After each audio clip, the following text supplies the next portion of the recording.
On ne peut plus voir le monde comme seulement une machine physique mécanique. Tout est de la chimie et des atomes et toutes ces choses. Et il s'avère que la nouvelle compréhension, qui est en réalité la physique quantique, dit que le focus ne devrait pas être sur les choses matérielles. Le focus devrait être sur les choses en rapport avec l'énergie invisible qui inclut la pensée et les croyances, car il s'avère que ce sont les énergies invisibles qui contrôlent le monde physique. Et c'est ce dont la physique quantique parle. Elle parle de ce qu'elle appelle le champ. Et qu'est-ce qu'un champ? Qu'est-ce que ce champ? Les physiciens quantiques expliquent que c'est une énergie invisible en mouvement influençant le monde physique. Mais cette définition est la même que celle pour l'esprit, des forces invisibles en mouvement qui influencent le monde physique. C'est intéressant de voir que la science moderne d'aujourd'hui nous reconnecte avec l'histoire ancienne de la spiritualité qui dit réellement que nous sommes des êtres d'énergie habitant un corps physique. Si nous comprenons cela, nous commençons à honorer cette énergie, la partie invisible que nous négligeons la plupart du temps, car tout ce que nous regardons la plupart du temps, c'est donne-moi du matériel, donne-moi de l'argent, du cash, donne-moi des choses. Et il s'avère que c'est l'énergie qui est plus puissante que les choses invisibles,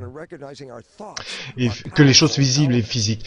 En inversant nos croyances, en reconnaissant que nos pensées sont des éléments puissants, nous pouvons commencer à dire commençons à exercer nos pensées plutôt que notre porte-monnaie, disons, pour contrôler le monde.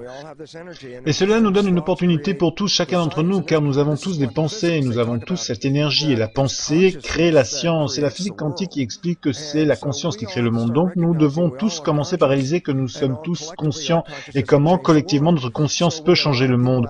Donc quand vous avez beaucoup de gens qui sont là et disent « Mon Dieu, le monde est hors de contrôle », je dis oui, mais tout ce dont nous avons besoin, c'est qu'il y ait beaucoup de monde qui le sache, afin de dire consciemment maintenant créons un monde différent, et alors nous ne sommes plus tenus d'être victimes du monde dans lequel nous sommes, car nous pouvons manifester le monde que nous voulons. Et c'est pour cela que je suis si enthousiaste avec tous les téléspectateurs là, car chaque téléspectateur représente une autre conscience qui, avec les autres consciences, peuvent changer le monde, et c'est de cela dont il s'agit avec cette évolution. Nous avons affaire à une évolution, non pas à une évolution physique.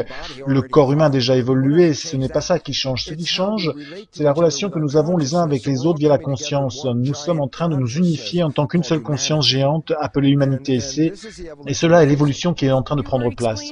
Vous expliquiez dans la conférence d'hier que nous venons d'un conditionnement modelé, basé sur le style Église, et maintenant la science nous amène la vérité. La science fait ça depuis 150 ans, donc nous laissons ce modèle basé sur un monde spirituel exprimé par l'Église.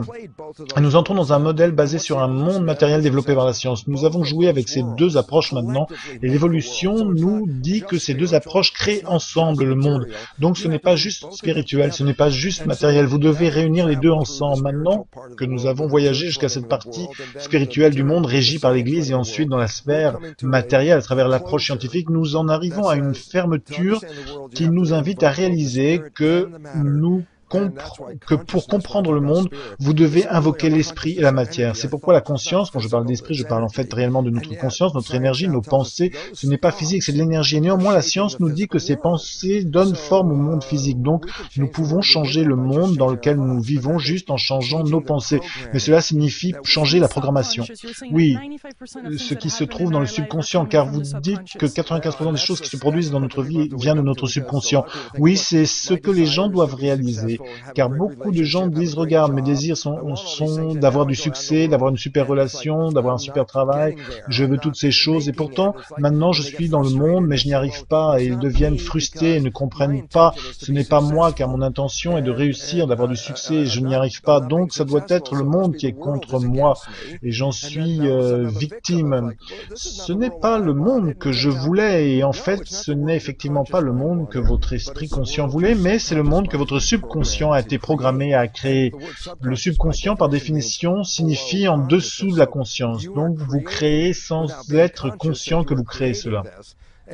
Et cela devient un problème car il s'avère que ce n'est pas le monde extérieur qui nous empêche de réussir, c'est le monde intérieur invisible par lequel nous avons été programmés à travers la culture et la famille qui nous a fait perdre notre pouvoir. C'est ça la chose la plus importante dans la propagation de nos systèmes de croyances. Ce n'est pas nouveau, vous savez, c'est vraiment intéressant. Par exemple, les jésuites, il y a 500 ans, les jésuites, l'église, ils se vantaient et disaient « Donnez-nous un petit enfant jusqu'à ce qu'il ait 6 ou 7 ans et il appartiendra à l'église pour le restant de sa vie ».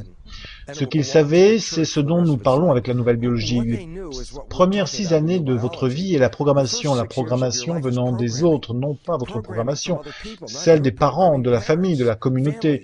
Vous êtes en tant qu'enfant, vous êtes dans un état hypnotique pendant 6 ans. Votre cerveau fonctionne dans un état hypnotique et les 6 premières années, c'est du téléchargement. Ça télécharge, ça télécharge. Et le problème avec le téléchargement, c'est que nous ne sommes pas conscients durant cette période. Ce qui signifie que peu importe ce qui est téléchargé, vous ne l'avez pas filtré avec votre système de croyance. Et vous n'aviez pas de toute façon de système de croyance. Et peu importe ce que vous voyez, entendiez ou expérimentiez durant les 6 premières années, était un enregistrement. Tout comme ceci est un enregistrement.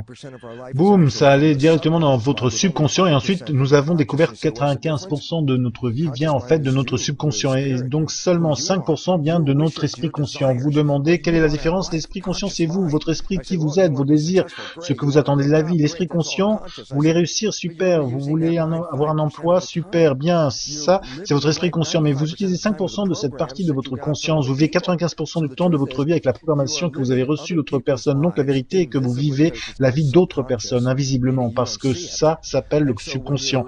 Ce qui signifie que vous ne le remarquez pas, et donc vous créez ce comportement, vous ne vous en rendez pas compte, et votre comportement ne vous soutient pas, c'est-à-dire que vous sabotez vous-même sans même le savoir, et c'est de là que vient ce sentiment d'être victime. Oh mon Dieu, je veux avoir du succès, je n'y arrive pas, le monde est contre moi, je suis une victime. Mais il s'avère que non, vous êtes programmé pour ne pas réussir, et vous êtes engagé dans le programme sans en être conscient, et donc nous sabotons nous-mêmes sans savoir. C'est pourquoi la nouvelle biologie veut que les gens se réveillent. Oui, et ce que je sens comme étant une bonne nouvelle, et vous en avez parlé, c'est cet effet lune de miel. Et quand on peut être amoureux et qu'on peut sentir qu'on peut être amoureux de soi-même avec la vie, avec tout ce qui est, il y a un moyen de se brancher avec ce potentiel infini qui peut se mettre à fonctionner à la place du subconscient. Oui, absolument, c'est une chose merveilleuse, oui, car ces gens qui tombent amoureux, si vous pouvez vous souvenir, je voudrais que vous vous souveniez ces moments où vous êtes tombé amoureux. J'appelle cela la période de la lune de miel, et j'aimerais vous poser quelques questions quand vous retournez dans cet état amoureux. Étiez-vous en bonne santé? Et il s'avère que presque tout le monde dit oui, j'étais super en forme. Est-ce que vous aviez l'énergie? Oui, une formidable énergie. Je pouvais être actif jour et nuit durant cette période. Et si je dis vous aviez tellement de fun que vous étiez impatient d'être le lendemain pour goûter davantage de cette expérience? Et la réponse est oui, parce que c'était tellement super.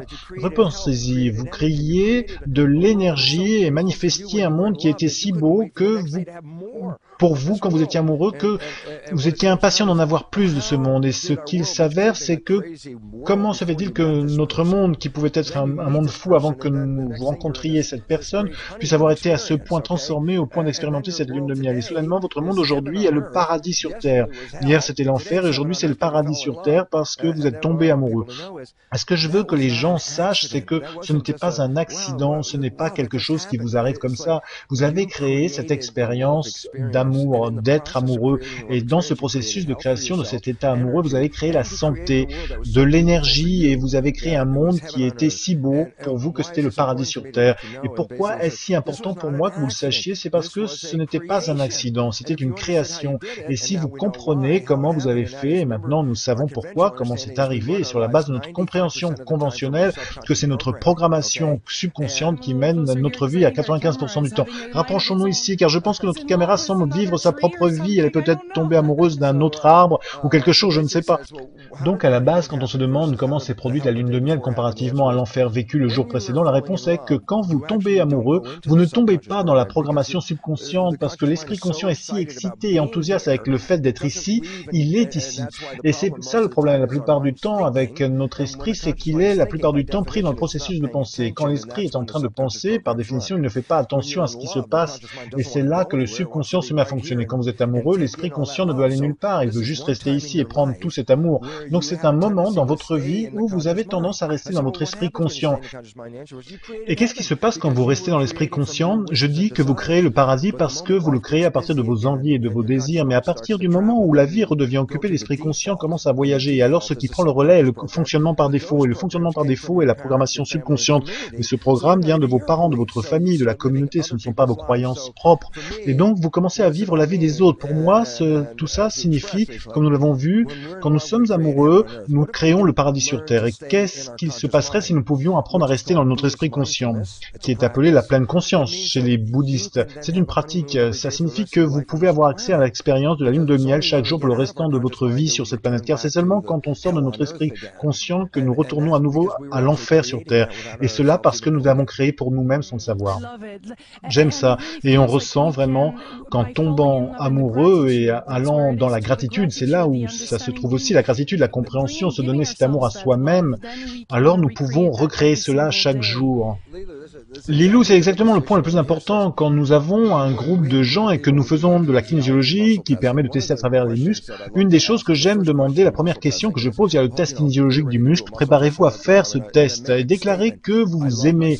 Faites-vous la déclaration « je m'aime ». La chose la plus surprenante, c'est que jusqu'à 80% des gens ne sont pas testés positifs pour cette croyance avec ce test. C'est-à-dire que c'est leur réponse subconsciente via le test du muscle en kinésiologie. Et cela vient parce que durant notre enfance, pendant notre développement, nous étions tellement critiqués par nos parents dans notre famille et poussés à faire mieux, ce qui signifie qu'à un certain niveau, pourquoi nous avons été critiqués, nos parents voulaient que nous faisions mieux les choses. Mais si le subconscient n'enregistrait que les critiques et que notre esprit conscient était plutôt absent, nos croyances de ce que nous sommes sont les choses critiquées. Tu n'es pas assez intelligent, tu n'es pas assez charmant, tu ne peux pas faire du sport, tu ne mérites pas cela. C'est ce que les parents disent. Quand on met ça dans notre subconscient, cela devient notre système de croyance du subconscient. Et comme nous menons notre vie à partir de là, 95% du temps, c'est pour cela, quand on vérifie par le test musculaire en kinésiologie, la réponse qui vient est basée sur la sorte d'enfance que nous avons eue. Et c'est pour cela que la réponse, dans 80% des cas, n'est pas la bonne concernant le fait de s'aimer, car le subconscient ne reçoit jamais de leurs parents la programmation, leur disant « Oh, tu es l'enfant le plus adorablement merveilleux, et tu peux accomplir ce que tu veux, tu as un potentiel infini. Nous te soutenons dans tout ce que tu fais. » Si vous ne recevez pas cela, mais que vous receviez des critiques, et ces critiques, quand elles sont installées dans le subconscient, par le fait d'avoir été enregistrées, vous devenez les critiques